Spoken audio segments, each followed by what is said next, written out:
महाराष्ट्राचे मुख्यमंत्री देवेंद्र फडणवीस जानेवारी 2026 नुसार यांचा नुकताच झालेला दावोस, स्वित्झर्लंड येथील वर्ल्ड इकॉनॉमिक फोरमचा WEF दौरा राज्याच्या आर्थिक प्रगतीसाठी अत्यंत यशस्वी मानला जात आहे. या दौऱ्यातील महत्त्वाचे मुद्दे खालीलप्रमाणे आहेत. दावोस 2026 दौऱ्यातील प्रमुख वैशिष्ट्ये. विक्री गुंतवणूक.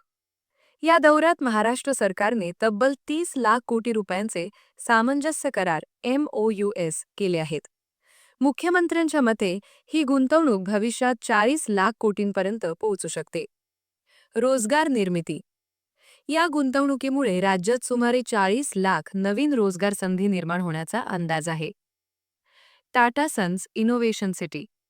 नवी मुंबई विमानतळाजवळ तिसरी मुंबई टाटा सन्सच्या माध्यमातून देशातील पहिली इनोव्हेशन सिटी उभारली जाणार आहे.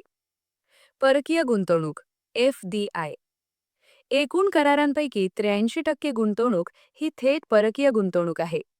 यात अमेरिका, युनायटेड किंगडम, जपान आणि स्वित्झर्लंडसह एकूण 18 देशातील कंपन्यांचा समावेश आहे. विदर्भाचा विकास.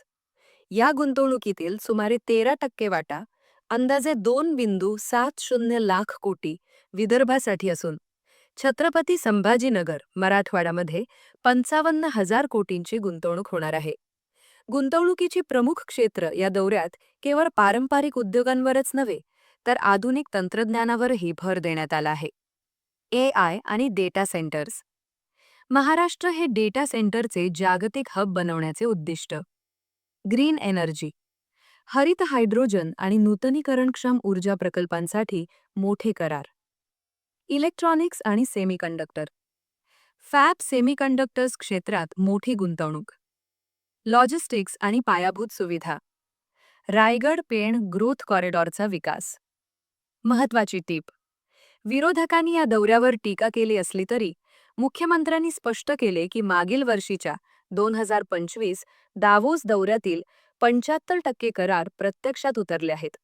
त्यामुळे हा दौरा राज्याला $1 ट्रिलियन अर्थव्यवस्थेकडे नेण्यासाठी महत्त्वाचा आहे. इतर राज्यांच्या तुलनेत महाराष्ट्राचं वेगळेपण सर्वात मोठी गुंतवणूक. महाराष्ट्राने स्वाक्षरी केलेले 30 लाख कोटी रुपयांचे करार हे इतर कोणत्याही भारतीय राज्याच्या तुलनेत सर्वाधिक आहेत. थेट परकीय गुंतवणूक FDI. महाराष्ट्रातील एकूण गुंतवणुकीपैकी 83% हिस्सा हा थेट परकीय गुंतवणुकीचा आहे, ज्यामध्ये 18 देशातील कंपन्यांचा समावेश आहे. प्रादेशिक समतोल.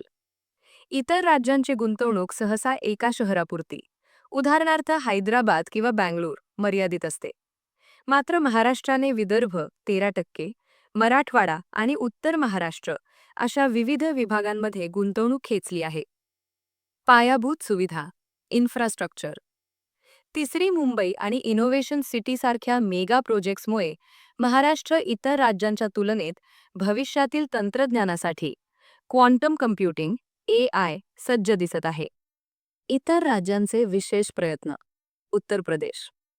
AM ग्रीन कंपनीसोबत 1.24 लाख कोटीहून अधिकचा करार करून UPने उत्तर भारतात मोठी झेप घेतलीय. तेलंगणा. हैदराबादला जगाचे AI हब बनवण्यासाठी त्यांनी अमेरिकन आणि युरोपियन कंपन्यांशी करार केले आहेत. कर्नाटक.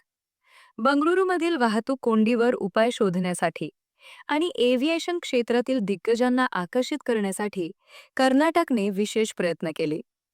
थोडक्यात सांगायचे तर जरी इतर राज्यांनी त्यांच्या विशिष्ट क्षेत्रात उदाहरणार्थ फार्मा किंवा IT चांगली कामगिरी केली असली तरी एकूण गुंतवणूक आणि रोजगाराच्या बाबतीत महाराष्ट्र 2026च्या दौऱ्यात नंबर 1 ठरला आहे.